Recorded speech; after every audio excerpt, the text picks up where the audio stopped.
Hey, and welcome to another Moonshot. And I trust, as always, that your week has been fantastic. So I'm at Redlands Touch Fields, and I've come to visit a really good friend of mine, Carly Banks, who is arguably the number one and best female coach in the world of touch football.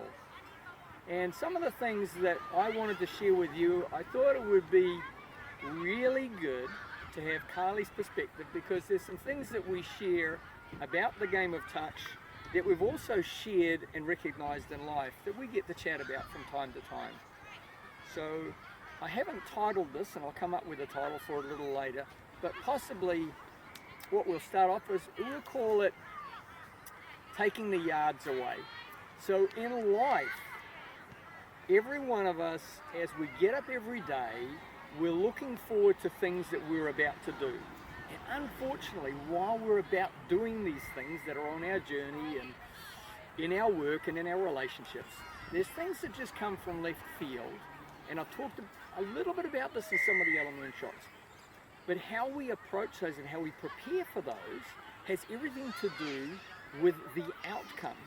If we allow things to impact us and throw us off our game of life, our game of our relationships, our game of building our business, our game of building the community and impacting the community that we're in, then we're going to always find ourselves disrupted and reacting and responding to things instead of being proactive. So, Harley, as a coach, as you look at the game of touch, do you prep your teams, or how do you prep your teams to face the pending challenge? Tell me about that.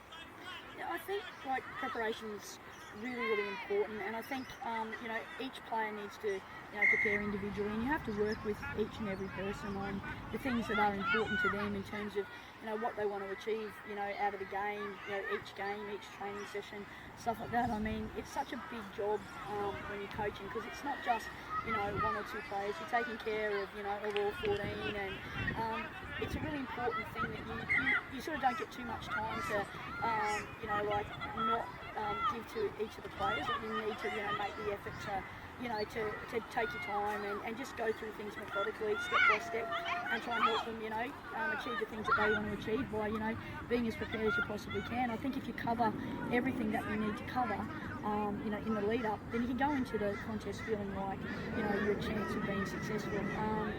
It's sort of like an exam. If you haven't studied, then you walk in sort of taking your chances. But I like to think that most of the teams that I work with, or all the teams that I work with, are as prepared as they can be, because we do our homework in every single area, and we make sure that everyone is as prepared as they can be, so that we give ourselves every chance to be successful in the contest. In a team environment, it's easy to have, or to make a mistake and to allow something to impact you as a player. And it's good to have that uniformity where the rest of the team says, okay, well, we can support you through that. But not everybody has that. Sometimes we face situations where we're alone by ourselves. So having that degree of resilience, and we've talked a little bit about resilience and how we prepare ourselves as an individual to be a better team member, and being able to give back and pay forward. In the game though, as a team is defending, I see often in rugby league games, I've got an uncle and we go to the Titans games often, and he's always yelling out, move up, move up, move up. And often I see teams in different games where they'll set their defensive line and they'll wait to be attacked. And in life, if you wait to be attacked, it's going to knock you backwards, and you're going to continue to just keep rolling as touch will have you keep pushing forward. So give me some perspective on that. What do you see, and what do you coach about taking the yards off the opposition? Yeah, obviously, like the teams that I coach, we work very hard on making sure that we get the ascendancy in both attack and defence, and I really believe that it is about trying to set the pace and dictate. And often when you make an error, something happens.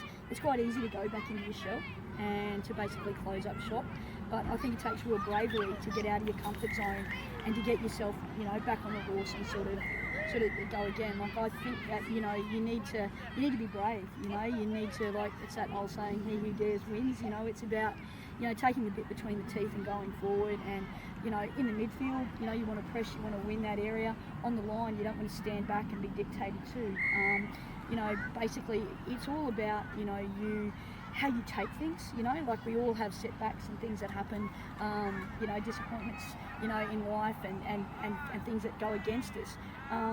No surer way of you going backwards is for you to, stand still and watch it all happen, and you not react in a positive way. So you need to put a positive spin on things that happen to you as they're happening. Touch is one of those great games where you can go from hero to zero in less than 10 seconds and vice versa. So it's sort of like about making sure that, you don't dwell too much on an error, or you don't get too down when you get a setback against you. And I think it's all about, I think you learn more from, the things that you lose than actually the games that you win. It's funny how we sit and we analyse when we lose over and over again, but when we win, we're pretty happy to just keep moving forward. And I think, it's about sort of trying to be as even as you can, taking the wins and the losses, equally well, and sort of just trying to think, well, how do I get better from here? Because you can win a game and not play particularly well, and you can play particularly well and just get nutted by a touchdown here or there. Does that mean you're a failure? Absolutely not. But it's about the way that we measure our success, and I think effort level is a massive thing to me. Like we talk about things at Dawson within our club about energy and attitude. They're the two things that determine how we go, So if the warm-up is lots of energy and we've got the right attitude, 9 times out of 10 we're going to play some good footy. And if things are flat in the box, again, it's our energy and our attitude. And so we need to address those things. They seem like very simple things, but they're things that each person can control individually, and that gets the collective effort to where it needs to be. So if we're to talk to the larger community that watch this, and they're not necessarily playing sports or are involved in things, let's align this just with everyday life.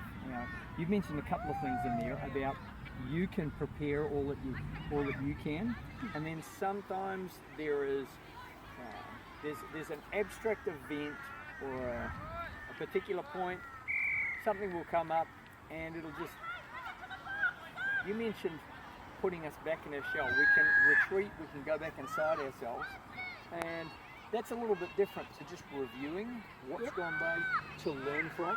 Confidence needs to come in there as well. Now, confidence doesn't have to be arrogant. Confidence is that quiet ability to, in the middle of a storm, just maintain your composure no matter what's going on around you, because other things will happen and they're outside of your control. And if they're outside of your control, let's just accept that that's what's happened. And when you have an opportunity, then let's look to learn.